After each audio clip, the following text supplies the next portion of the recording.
More money, you got less problems. At least minor ones, all your basics accounted for. Team elite I run with, I'm guaranteed to be Final Four. Less money, you got more problems. More money, you got less problems. At least. Some of us, you know, and as KG said, yo, D, you said, yo, man, let's go to sleep. Let's act like we sleep, right? And yo, and now that I think about it, every time that I've ever been in the car with somebody that got pulled over, every time I've been in the car with somebody that got pulled over, I find myself going to sleep. So, you know, thank you, KG, for connecting me with that thought. But I never understood why they didn't take us. And yo, Rel, all them dudes went down there, they bought sheepskins, yo, they took their stuff and violated it through. And so when we came to Albany, they threw all of their stuff out. And so us three that didn't get arrested stayed there. We ended up being at that bus station for about 2 hours so that everybody can get their stuff. Because, you know, we felt responsible being that we didn't, you know, we didn't, but we wasn't shooting spitballs and we wasn't doing, but you know, it just show you like, yo, that's something that I didn't want to experience. Like that's a part of life that I didn't want for myself. And so, you know, and I always had that line, like, you know, like my father always taught me how to not to cross that line. Yeah. So, you know, being from Albany, brother, you know, the good, the bad, and the ugly prepares you for life, you know, and you need that, you know, because if you live in a neighborhood where everything is smooth, you know, what you gonna do when you get to the rough part? And, you know, like I saw people who came from those type of scenarios, and when they went to college, they got eaten up. You know, the sharks, you know, the female sharks, the male sharks, they tore them up. So, you know, something that I always like about being from Albany is that I was seasoned so well. You know, I didn't have that chip on my shoulder being from the New Yorker that thought it was all about, you know, and you just know how to treat people with respect because, you know, do unto others as you would want them to do unto you. And so it's just a simple. It's a different flavor, man. It's a different flavor. Honestly, I mean, it's the best way I can put it. Actually, because you already said, you know, I mean, it's a different season. I mean, you were seasoned differently. See, so yeah, it is. So it's like, you know, you got to know how to toe the line. You got to know when to stop. You know what I mean? I got to know what respect looks like. I got to know what, you know what I mean, being a friend looks like. I got to know all of these different things. You know what I mean? I got to be seasoned just right.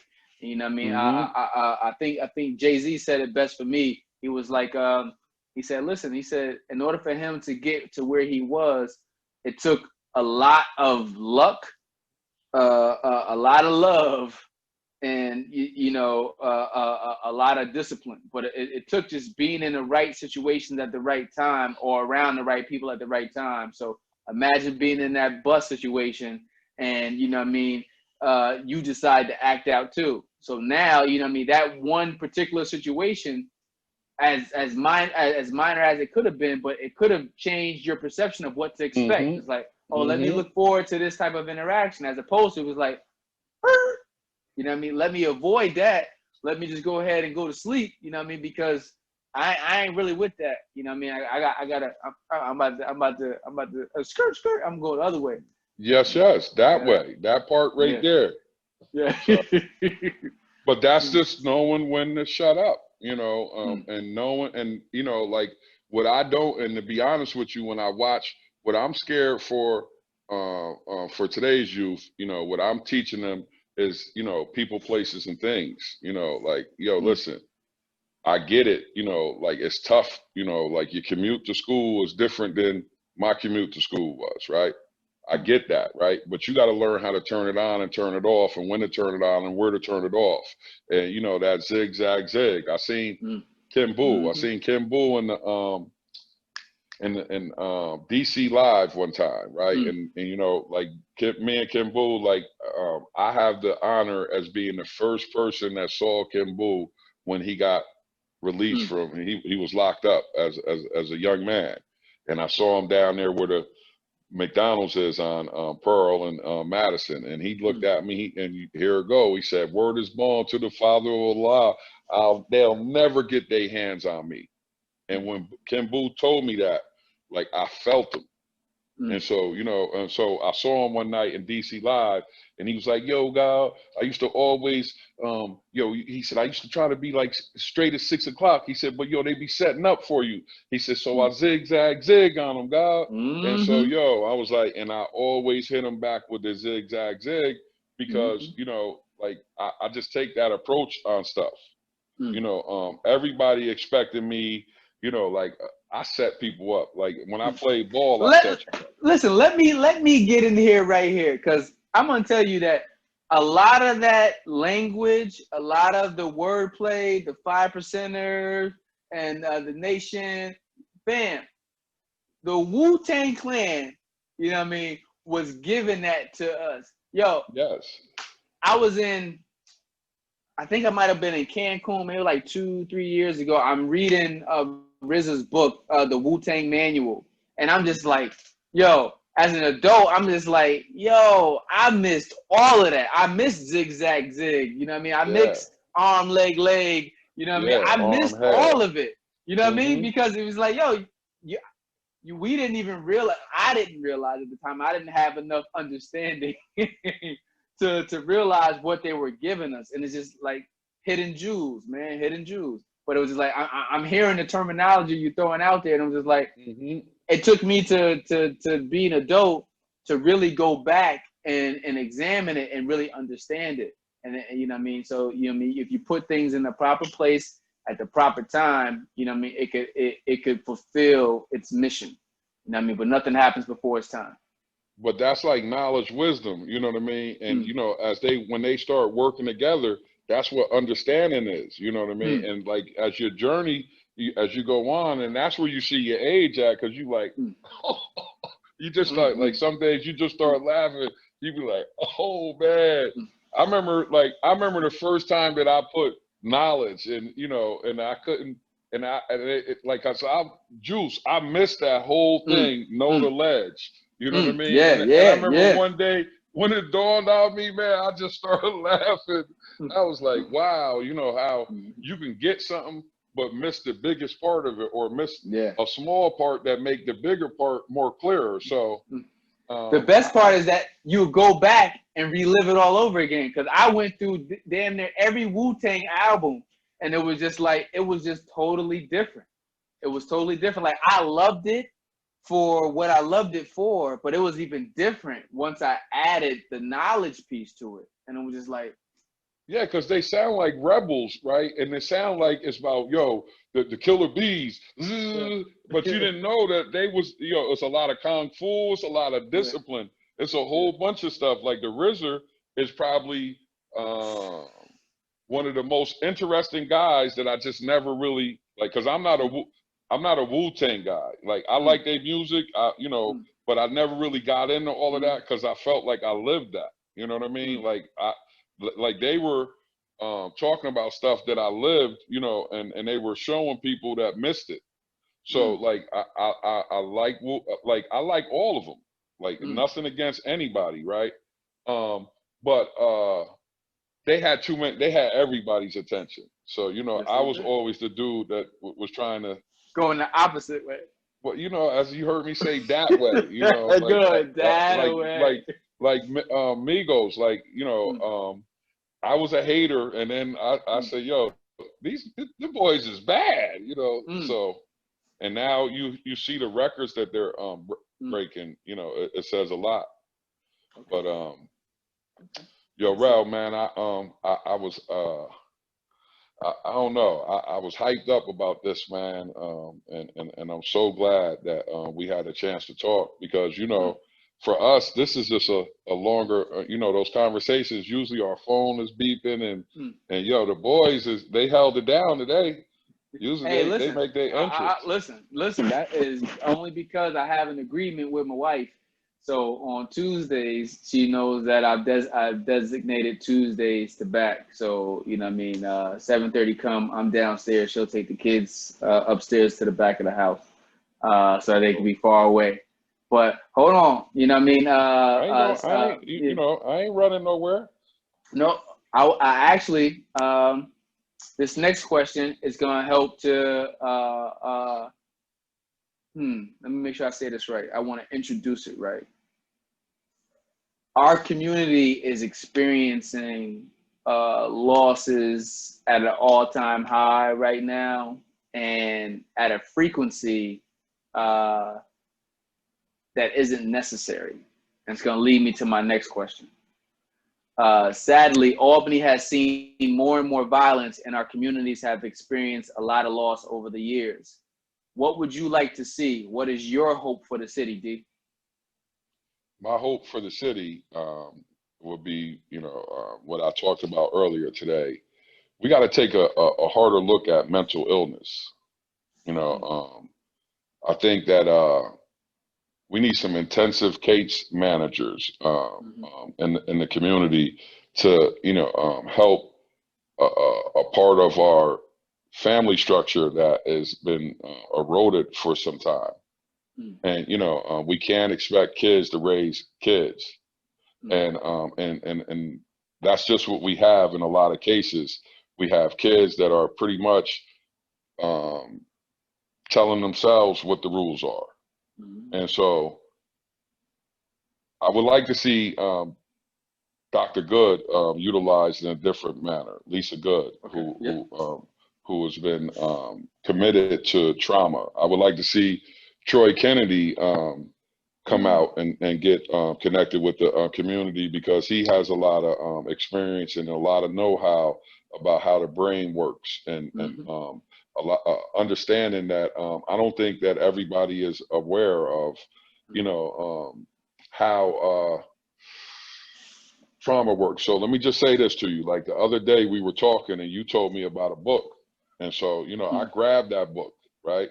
Okay. And so I read, I think I'm on chapter 4 now, right? Okay. And so like I'm reading this book with a different approach, because I woke up and said that I wanted to be healed. So when you want to be healed, and it's wild, because you know how in the book it says David, God is working through David, right? So David was my pastor. And when David came in my office, David said, one of the first things he said to me, Pastor David said, I just want to let you know God is working through me to get to you. So, at a point where, my mom's is gone, my faith is being tested big time right now. What that book did was it connected me back with my faith, right? There you go. And it connected me directly to David, which is my pastor. So, this morning I'm on the phone, just sharing with him, because we haven't had that opportunity to share. And so, like examples, we have older people that are examples to us, and we have younger people that are examples to us. You pulled up the book, you told me about the book, and I said, I went and got that book. You showed me Jay Prince's book, and I said to myself, I'm going to get that book. I'm not going to read all of the books, because you had like 3 or 4 up there. You're a reader. I'm just trying to read. So so this is the beauty of exposure, and exposure goes both ways, and you really never stop learning if you don't want to, because I know people that are retired, and they still are practicing their craft. The brother that used to live in this apartment, he was the drummer for Carlos Santana, and he came and spoke to my kids, and he said, like, he practiced, he was 70 something years old, he still practiced because Santana calls him sometimes. And so, and I remember when I asked the brother, I'm like, yo, when he told me, when I heard who he was, I'm like, yo, I need to get you in front of my kids. He said, well, what am I going to talk to them about? I said, I just want you to talk to them about your experiences. And it's wild, because he came over and talked to him, and the interaction between him and the kids was phenomenal. And he had just came from Australia, and he had the biggest iPad that I ever saw before, right? But the birds and the pictures were so pretty, and the attention that he got from our kids for so long, and he wasn't talking about basketball. And you don't want to hear the crazy part about it. I'm talking to Randy Therese one day, and Randy Therese said, yeah, he was an All-American at Cortland. So he came to books and basketball, right? And never even mentioned that he was an All-American in basketball. That's how powerful. And he wrote a autobiography on Carlos Santana. And in the beginning, Carlos said most people feel like he's lucky, that guy was lucky to hang with Carlos Santana, right? Carlos said that if they only knew how lucky he was to have homeboy in his life. So, you know, Hal Miller is his name. You know, like, you'd be surprised of the people, you know, and he's right in this building, you know, and he's the man with Carlos Santana. And, you know, right in Albany, and, you know, willing to come over and talk to our kids. And, you know, that's what really is all about, is, you know, connecting our kids with people that have been successful, and also people that they're going to see. Because, you know, my heroes was always people, you know, Obar may not never understand how important he is to me. You know, still to this day, you know, and when you say getting back home, you know, I was going to say something that you really didn't understand. Like, you know who I couldn't wait to see when I got to Albany, besides my mother and my brothers and them? Tubbs. You remember Mr. Tubbs? You don't remember Tubbs? That, all right, so I'm gonna make you remember Tubbs. Tubbs ride the bikes all the time, right? He always come around and curse us out, you know, but Tubbs painted. You remember Mr. Moore's house? Nope, Mr. I can't Morris say I do. lived next door to you on Elizabeth. Mr. Morris, the big. Oh, yeah. Yep. You don't remember? He sell chicken and all of that. Yeah, you don't remember Tubbs? You remember he had his house, he had the dude, the fellows from the block. Well, Tubbs is just a neighborhood dude, and I'm gonna send you a picture. Okay. You'll remember him. But, you know, Tubbs was just a dope dude, man. And, you know, I just love me some Tubbs. But, you know, you just see people like Pookie and Go-Go. Yo, man, I couldn't wait to see Pookie. Still to this day, when I go places, you know, Pookie retired from Albany Housing, and, man, I told him, man, how proud I was, because nobody would have never thought Pookie would retire from a job.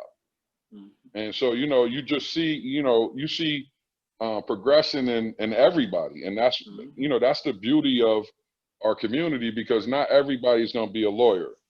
Not everybody's going to work for the state. You just bringing in a whole time period right there, man. Elizabeth, like I said, Go-Go. You know what I mean? The tournaments right there on Lizzie was dope every year. And it was like, I was privileged because I can go from uptown to downtown, and, you know, I ain't had a ball skill, so I wasn't out there balling. I'm out there interacting with the people. But yeah, I heard Bear talking to you. I heard Bear, you know, because I always have to hear those stories about his championships he won. So yeah. But, you know, like I said, Rel, you know, I wouldn't want to live, you know, if I had it elsewhere, you know, I just would want Albany to be better. Correct. You know, I don't want to, I don't need new friends. I don't need new opportunities. I just need to do better. You know, like if you had a chance to do it over, you know, I need to do my part, because, you know, if I do my part, then it makes it easier for me to do my part for Albany. Wait. I don't know if I'm gonna let you. I don't know if I'm letting you walk out of here with. I don't need new friends. You know what I mean? Me and Anthony always get into this thing for years. You know what I mean? I'll be like, listen. You know what I mean? We all need new friends. We need people that have different experiences other than us, because sometimes, you know what I mean? Sometimes the people that we love, sometimes the people that we're around, they can be the best intention. But people like to keep you in a box where they're comfortable with you being at. And that might not be what God's got destined or planned for you, being in that box. So sometimes you need to meet some dope people that are doing some dope things that's gonna inspire you to be even better than what you are. So, you know, like Drake had that song, No New Friends. I'm just like, damn, you Drake, you know what I mean? Because he made it so catchy. You know what I mean? He made it so catchy. And it was like, you know, everybody's like, yeah, I don't need new friends. My day ones is like, listen, sometimes we need some new day ones, period. And I'm gonna say this to you, brother. I wholeheartedly agree with you, right? Um, because I have like, and it's funny, when my mother passed away, I had my guys over, right? And then I had Daquan, Dayon, A-Bar, your other cousin, right? And so I Dayon want, and this is a true story. Dayon want to get the food, right?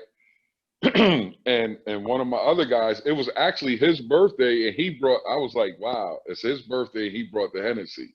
You know, like I'm just sitting over here coaching, watching, saying stuff to myself. So I'm messing with my older friends. So Dayon comes back with, you know, $100 worth of food, right? And one of my friends is going like, yo, trying to give him money. I'm like, yo, hey, listen. Hey, listen, my younger friends, they're not petty like that. They don't care about, you know, the money, like it, because like, and I'm joking about my friends, but I ain't joking. Some of my work friends that we go and do stuff, like when the bill come, it's never an issue. But like when we go, it just seems it's not as smooth. Let's just say that it's not as smooth, and so I try to use examples of other folks and how they do it to, you know, hopefully push us in the direction that, because now things are different. You know, we all make a decent amount of money, and you know, we shouldn't be having the conversations and the energy that sometimes we have. So, you know, new friends are needed. And the energy is different. The energy is different when you're around other people. Yeah, but new friends are needed because they bring new ideals. They bring freshness. You know, I think about being at my man's wedding. I looked around and I said, "Dag, I'm his newest friend." You know, and when I hugged him, I said, "You know, thank you for you know, inviting me. I see I'm your newest friend." And he said, "Yeah, but just because you my newest don't mean you not my dearest." And I was like, you know, and so like years later, you know, this is 6 years later, that's my guy, you know what I mean? Yeah. And like, you know, and you know, when my mom's went, you know, I looked over there and I saw my guys there, and the ones that didn't come there, they was like, yo, man, you know, so like you do need new everything. You know, because you can't live off of old, you know, I think one of the things that's hurting the world right now is we living off an old constitution. You know, and you know, when this document was created, Black people didn't have rights. So you can't tell me that Constitution is created with us with favorable intentions, and so, you know, I think that it's an unbalanced world that we living in. And you know, my friend said to me today, he said, "Yo, D, the first time I ever said this to my wife," he said, he said, and we was laying in bed, and he said to her, "Babe, you know, if I was white, I would have made it to the NBA." And it's so, you know, like it's so true, because he had a lot of accomplishments in basketball, and for whatever reasons it didn't work out for him. But you know, like when you just sit back and you just think about it, like when I just thought about the complaint that the sister was saying today about the officer having his knee on somebody's neck. And, you know, for what she said is like, not only do they have their knee on your neck, but they on TV styling for it. And so like, I just want to say this. I think, like, I love Facebook. I love social medias if it's used right. But I also look at how it's programming us. Like, you know, like some nights I just sit there and you know, and I'm good at just skipping over stuff. But it's hard to skip over visuals. You know what I mean? It's hard. Like, ever since I heard my brother got shot 9 times, I don't care what movie it is. If I see somebody getting ready to get shot, I turn my head because it automatically make me think about my brother. And I have to remind myself that this is just a movie, you know, but it's so, you know, the clarity of it is so real. So yeah, those triggers, the triggers, and you mentioned it, and I'm glad that you brought it up, and I'm glad that it's something that we're discussing, just in general, not just here, but in general, mental health, because in maybe about 2 weeks or so, I want to say maybe 2 weeks, my next 2 episodes, I think it's Sheena Collier, and then the one after that is Dr. LaShawna Lipscomb, and she has her own podcast, and she's down. She's in the Baltimore area, but it's called The Real Therapist, The Real Therapist for the Culture, and their last episode was just about like mental health in the Black community, or for Black men. It's like a lot of times as kids, we're conditioned to be a certain way. To not cry, to not be a punk, to not have emotions. And imagine having all of these mechanisms that's telling you how you need to be, and you don't even get a chance to express who you are. So, getting all of that stuff out, comes out through the people who you keep around you. Because like they said, surround yourself with success. If you're the smartest person in your clique, you need to be in another clique. The people that I keep in my circle, I learn from. And I make sure that we don't gotta give each other the same thing, but we gotta be giving each other the same thing. It's gotta be reciprocal. It's gotta be like, hey, that's what it is. And you don't choose your family, but you choose your friends. Definitely. And it's a real statement. It's a powerful what do you call it? Not montage, but it's a powerful statement. So, but we got to put a little bit more emphasis on that, and it's not to shun anyone from our past. It's not to shun anybody else. It's just like you want to realize that you're gonna be just as good and as successful as the people that you keep around you. So make sure you're keeping people in your circle that's feeding you mentally, emotionally, spiritually, so that you can grow. And so that way, when you're on that bus and the police coming to take everybody off the bus, you got a cool ass friend that's telling you, sleep. Hey, and like I said, I wish I could make that up, because like I was saying, I was just trying to figure out, for years, I was like, yo, why didn't they take us? Because my father would have, I would have got a whooping. Yeah. I would have got a whooping. My father had to come, and because back then they had to come get you out of jail. So they wasn't just letting you. I don't know how that worked. I think they got appearance tickets because they were, out of town. But nah, that's not the look. That wasn't what I wanted. And so, thank you for whoever taught me that quick thing about going to sleep, you know what I mean? Because clearly, that's what happened. So I don't know how Lester made it through. Lester must have just got the benefit of being in the same row as us, because like I said, Divine didn't do, the other dude that was with us, he didn't do anything wrong. And so he got it. So, like in life, you don't have to do something wrong to get caught up in it. And that's what, my father told me even before people were shooting. My father was saying a bullet ain't got nobody name on it, like before they were shooting. So like, in times I've always been that dude that was like,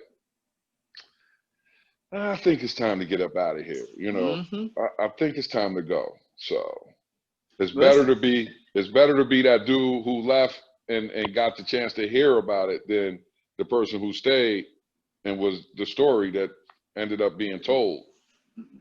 Listen, it could not have been said any truer or any better. I can just literally, I can vividly remember being seconds, minutes away from shootouts, and it's something about it. Just be like, yeah, it's time to go. It's time to go. And then next thing you know, you be like, damn, I just missed that, or I just hopped out of that car. And they shot that car up. It'd be like, oh wow. So it's like, but that's when it comes to, tapping into the fact that, God gives us freedom of choice. He allows us to dib and dab, but know when it is time to go. Yes, You know yes. what I mean? Oh, it was cool. It was nice. Yeah, I stayed out Yeah. here. The girls seen me. You know what I Yeah, mean? yeah. I had a good time. It was like, but nah, it's time to go. Know when to go home. Know So when to you go home. told me about no new friends, right? I'm gonna share something with you. Luck. Like I don't Mm, we getting away from that word because it's all destiny. mm, If we are true to our faith, he said he know us at the end, from the end to the beginning, mm-hmm. right? So it can't be no luck in there. And Okay. I was fighting that word, because I always feel lucky, when I used to play ball and things happen Mm, like you want them to. Like I used to always say that that's luck, but I've been told it's skill, and okay. and so like I wanna pass that on because I that's a received jewel. that. I Thank you, I will thank you. I will receive that because Yeah. actually I think Daryl might have said the same thing. I think D from Brick said the same thing. So you Oh know really? what? I will receive that. I will receive Okay. that. You know what I Okay. mean? I'm not gonna totally throw it out my mental Rolodex yet, but I will receive No, it because the a only lot of it thing has to lucky, do with that. the only thing lucky is if we get lotto. That's luck. That's luck. All right. But I want to say thank you for letting me represent the Oh. Virginia Union Panthers of North Lombardy Street. Mm, We mm. are in the building. You are And in the building and you yes, are the representative of them. I know you were talking about them one day online, and I was just like, shout out to Chamberlain Ave. And you're like, what you know about Chamberlain Ave? It's like, yes, yes, yes. I spent some time there at Virginia Union too. So Okay. I spent some time there at Virginia Union, but I remember I was always big on bringing people from Albany to places that I've been. Hmm. So what I mean, we were on our way down to Charlotte to party one year. It was me, my man Butter, Hmm. um, Anthony, my brother Anthony, and I want to say we stopped in Richmond. We stopped in Richmond on Chamberlain Ave, and we go pick up my cousin Ja. Rest in peace. You know what I mean? Yeah. We picked this guy. We picked this guy up on Chamberlain Ave of any places. Picked him up, got him in the car, and kept driving down to Charlotte Hmm. and had a blast. You know what I mean? Yeah. Chamberlain Ave is a long. I lived on Chamberlain Ave. Mm. For real. Me and Keith Mormon were roommates at John Tyler Apartments on Mm. Chamberlain Ave. And like I said, when I go to I was telling whoever, I said I always like to go up in there and spend some money because I remember all them days Mm. I walked by them restaurants and didn't have any money. And Mm. you heard me say Junie Washington, one of my good brothers from DC, we always tell a story about getting messed up on a Friday, going to McDonald's, right? Eating up, and then leaving McDonald's, and on the way back to Union, you walk by Burger King. We wanted Burger King and ate. Mm. Mm. We left McDonald's and ate up and went to Burger King. Now, that was some real Friday fat boy stuff. Or really, it was two dudes with some money on a Friday in college. Mm-hmm. It's Straight like, up. listen, So, man. I got two questions for you, D. And I'm gonna let you go. okay. First question. I mean, well, my second to last question for you is, and I know you actually alluded to one of them already. Are there any resources in regards to like apps, books, people you following online that you're reading right now that you would like to share with the Albany community that you think will be beneficial to them? Well, I'm gonna go straight to it. Anybody that's looking to work on their forgiveness, it's a Mm, book. Do yourself a favor and forgive. mm. By Joyce. Is it Mayer? Joyce Meyer. Meyer. Joyce Mm, Meyer. I've enjoyed the book thus far. I'm gonna commit to at least reading a chapter tonight. I've been trying to knock off at least a chapter or chapters because it looks like it's not a long book at all, mm, and it's actually a fun read if you looking for something from a book. You know, they make it, you know, the examples that they use are great. And so, like I said, it gives you a chance. I don't really, I haven't really been into, like, you got me messing with Instagram. My brother had tried to get me to do the gram and I couldn't. So, you know, now I go through it and I'm learning a little bit about it. But you know, just what I have my hands on is right now, you know, my day job is been, you know, different for me with the pandemic. But I haven't really been following too much. I guess what I've been doing is YouTube. Okay. You know, just getting into information. You know how on YouTube you can start watching one thing about a person and, like, you know, just watch so many different things, and so I find myself learning about people that I probably didn't even plan on doing any research on. You know, it's just like kind of not watching the TV and doing something else, but you're hearing the information. So you know, my like right now, I just want to get through the books, you know, because I told you I really have about 5 to 7 books that I purchased and I haven't read them all. So, like, you know, the first thing is to knock down Do Yourself a Favor, and then I had the Modern Day Jim Crow or something like that.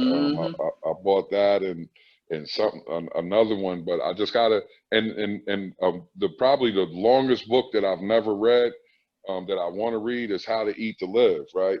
But the first 15 pages, he kind of, like, everything that I like, he said you can't eat. So I was like, so, you know, I gotta get through that, and like I said, I just want to complete the books that I have, and then start reading with a different purpose. You know, not just reading the things that I'm really, really interested in, but, you know, start focusing on some other stuff that I probably wouldn't read. I watched a movie, and I forget what it was called, but it was like it would be considered a scary movie. It was a thriller, but, you know, like you know, it was kind of dope because the movie was from 18 years ago, right? And it's talking about a lot of stuff that people really believe in now, and they didn't believe in it back then. So, you know, so it was just funny watching it 20 years later or 18 years later versus I remember when it came out, and I was like, so, you know, just opening up to stuff that you probably wouldn't never gave it a chance, you know. Because it's probably some good movies that people talk about. I'd be like, nah, I never saw it. So, you know, I've been trying to, you know, open up my palate, both in that way too, and, you know, try some new foods, because I'm a very, very, you know, limited person in that regards, and when you travel, you know, that comes with traveling, and I think that is one of the things that probably stopped me from traveling, because you know, I like my food a certain way, and when you go somewhere else, it's not about that. So you have to be open to, you know, because if you don't want to eat, you know, if you're looking for Roy's, they don't have Roy's nowhere but on Northern Boulevard. You know, every Jamaican restaurant tastes different. So it definitely keeps you limited. I would have never thought that food could be a barrier to travel, but that makes a lot of sense. I would have never made the correlation between that. But think about it. It was like, all I want to eat that. Yeah. And my palate is different. Like, it don't work for me like that. So, you know, you know, when I hear people talk about Jamaica, and, you know, I'm like, everybody say the food is excellent in Jamaica, you know, and you don't always hear that where you go, you know, elsewhere. So I think that that had, you know, kind of just said, I guess I don't want to do that. Okay. Because I don't like you know, like I have been one to be like, nope, I could be Lulu gonna tell you when you talk to Lulu, you say, man, we go places that boy would be hungry, man, and yo, he the opposite. They say, yo, you want something to eat? He like, yeah, you want something to eat? I'm like, nah, I'm good. We leave, I'll be like, man, I'm hungry. He said, So yo, why didn't you eat? I'm like, you know, because it didn't work. It don't work like that. Like I've never, like, if I come to your house and I sit down and I eat, yo, you know, it was a lot of love there, you know, because it just don't work for me like that, you know. Never did. So if I come to your house and well, I know like how it's gonna be with you if I make it there. So that's not what I'm saying. But you know, in places that I don't feel that comfort like that, you know, that's one way you could tell I won't eat your food. And if it ain't clean in there, I'm not. Oh, you definitely got to clean it right. You got to clean it right. My mom was a stickler for that. She was like, Tyrell, I ain't eating anybody's food. He's like, people don't clean their food and yada yada yada. But listen, I ain't gonna go down there, man. I'm gonna hit you with this last one that I asked every person that's been on back thus far, and it's gonna be my routine for every interview going forward. If you were to recommend someone to me, and actually you already have, but if you were to recommend someone to me that you think that I should interview next for back, who would it be? You ain't got to tell me why, because I'm gonna go out and go find them myself. But Lloyd Stewart. Lloyd Stewart. Okay. Got you covered. Lloyd Stewart. But man, you know, I have so many people that, you know, that I could recommend. You know, I would like to see some females, you know. Listen, I'm glad you just said that, because I would like to see some females, but it's coming though, because I actually, the same way how I said I wanted to start off back, and I knew who I wanted my first interview to be, who was JC. I also knew who I wanted my first female interview to be, and she's coming on, and I believe I have her Sunday. So that's Sheena Collier. So I couldn't put any other female in there until. Is that Reverend Collier's daughter? I'm not sure if her pops was a Reverend or not, but you know her. That's the one that went to Harvard. Oh, the one that we was talking about? Yeah. So that's yeah. I know her sister. Yep. No. Yep. Okay. Yeah. So I had to wait for her to get on, because you know I'm a creature of habit. So if I put a vision in my head, know, I don't want to toy with it. Ain't that dope that you had the vision and I said, yo, but my people's sister is out, and you know. I'm like, oh, don't worry about it. We already there. Yeah. But you know what? Her sister is got a dope story. Okay. You know, just like everybody's story is not gonna be, you know, like her story is dope because, you know, she came back, she went to Hampton, came back, you know, raised her kids and saw it wasn't what she needed, and she got up out of there, you know. But that's what education does. The biggest thing that education gives you is it gives you freedom to, you know, say, hey, this ain't working right here. Let me go over here because I know I'm gonna have opportunities. And so you know what else is out there. And without education, that's not, you don't have the same flexibility. So education is like that CDL. It's like that RN. You can go anywhere and get a job. They always need somebody to drive, and they always need somebody to take care of someone at the hospital. So education is like a passport. You can go. So I got a question for you. Is that you don't have any more questions for me? I don't have any more questions for you, so go ahead and shoot. You know, so tell me, man, how does it feel to have a thought and actually see it come to fruition? And you know, what is this, about the 5th one you did? Yeah, I think so, 5th or 6th. So talk to me. What you know, where do you see this going? So to be honest, you know, I'm already booked out into, I want to say, the 3rd week in November. So where I see it going is you know, Albany's got a lot of dope people.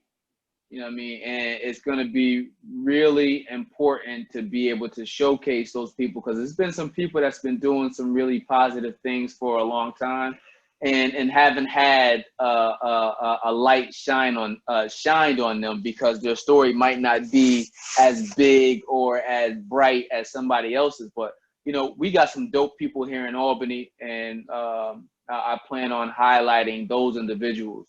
So to see back come to fruition, one is something that is something I knew could be done, primarily because of my previous run-in or success with Motto. So, and it was just like, in my mind, this is how I operate. You know what I mean? I'm giving one of my jewels right now. This is how I operate. In my mind, it's always like the movie, To Field of Dreams. If you build it, they will come. And I promise you, you know what I mean? I operate like that. And it's like, you know, some people may not get it. Some people may not feel it. Some people may not understand it at the time.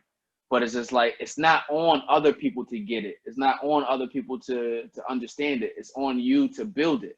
And the thought or the mechanism behind back had came to me in like July of 2018. And I didn't really know what to do with it. I didn't know how it could be rolled out and how I could be impactful with it, living here in the DC metro area. Like you said, COVID hit, and it was just like, it's time.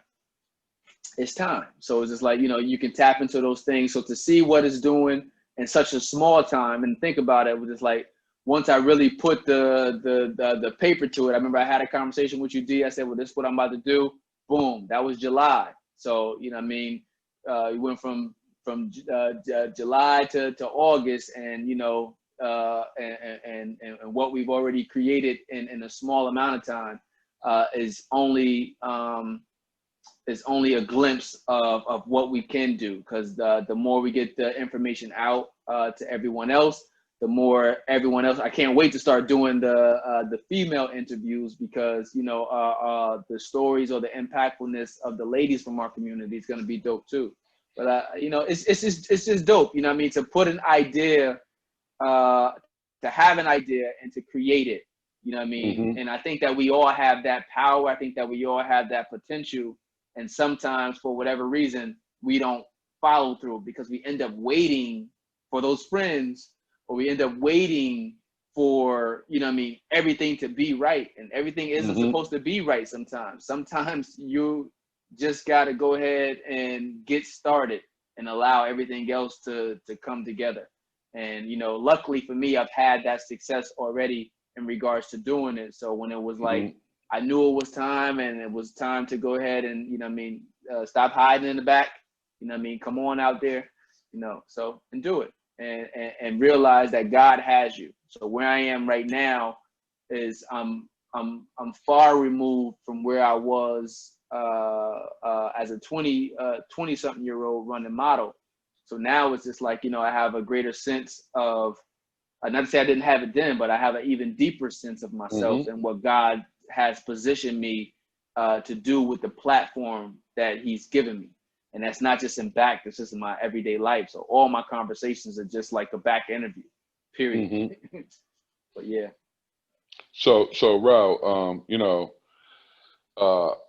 as I thought about it, when you say two people, well, it's a doo-wop that I would like you to consider, and because they got a big project getting ready to go on in the South End, and people need to hear more about it. And, you know, not often do we have young minority developers thinking on the scale that they're thinking on. So, you know, the name you heard a couple of times is Jakeem Hope, and mm-hmm. also Corey Jones. Okay. They have something that's big, and, you know, if this project comes to light, it's going to be, you know, a deal maker for what's to come for our community, by us. You know, I'm big on by us, for us. Okay. For us, by us.